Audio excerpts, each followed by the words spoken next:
The Slender Man has become one of the most famous characters in recent internet history. Created in 2009 by a user known as Victor Surge on the forums known as Something Awful, he was created with the intention of scaring people, and he was turned into many stories known as creepypastas. His popularity truly began to skyrocket with the release of a free-to-play 2012 PC game known as Slender: The Eight Pages. The game was short and simple. You played as Kate, a girl who got lost in a forest. Your goal is obviously to collect the 8 pages.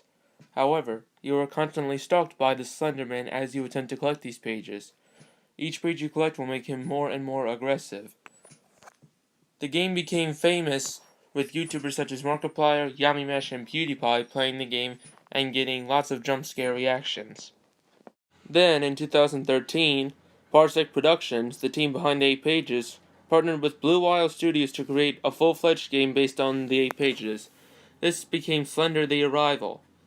The Arrival did not receive as much critical acclaim as the original did, and it tried to elaborate more on the story of the 8 Pages.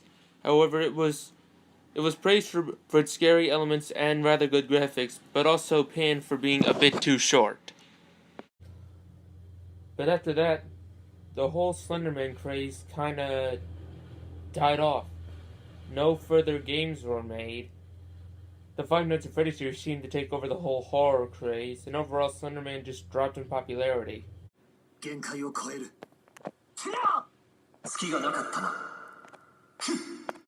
Hey, shut up! Anyways, you're probably wondering why I'm talking about Slenderman now. Well, in case you've been living under a rock, there is a movie based on Slenderman in the works, and it's supposed to be released in May of this year.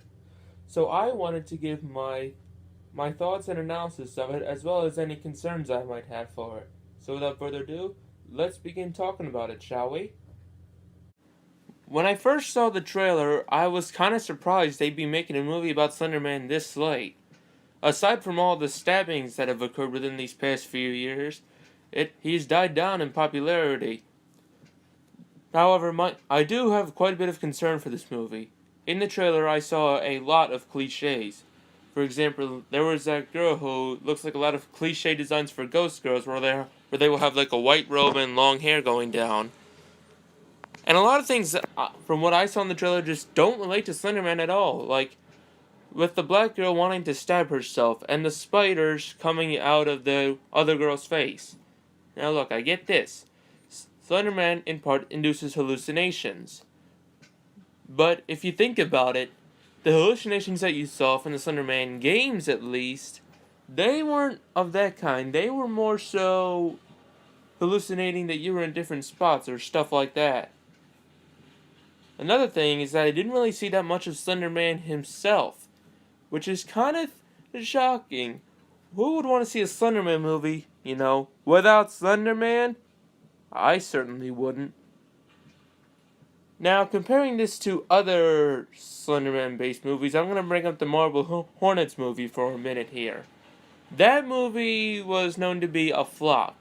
The thing is, with Marble Hornets, they had a very successful YouTube series, but their creature that looked like the Slenderman is actually not Slenderman. That was a different being known as the Operator, although the two are basically identical.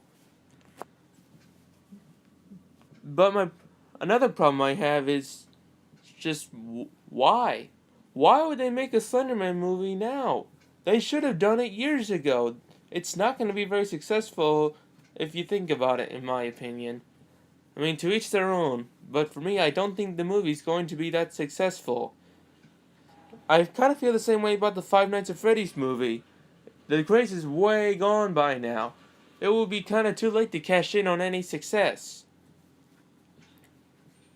Now, I question, could be considered a video game movie? Because Slenderman has had his games. Will they get the social material from those games? That I don't know. I did not see any signs of being in forests, or having 8 pages, or proxies, or having cameras that become static when he's around. I saw none of that. What I saw were a bunch of horror cliches. Frankly, I'll be honest, if you remove the Slenderman logo from that movie and just replaced it with some other title, people wouldn't really think much of the movie other than it's just a bunch of cliches. Because we've seen like the spiders and the black girl poking herself in other horror movies that are more of the psychological genre before. So that's my thoughts on what the Slenderman movie will become. What are your thoughts? Is it gonna flop or is it gonna be a success? Only time will tell. I'm Dave the Gameaholic, and I will see you later.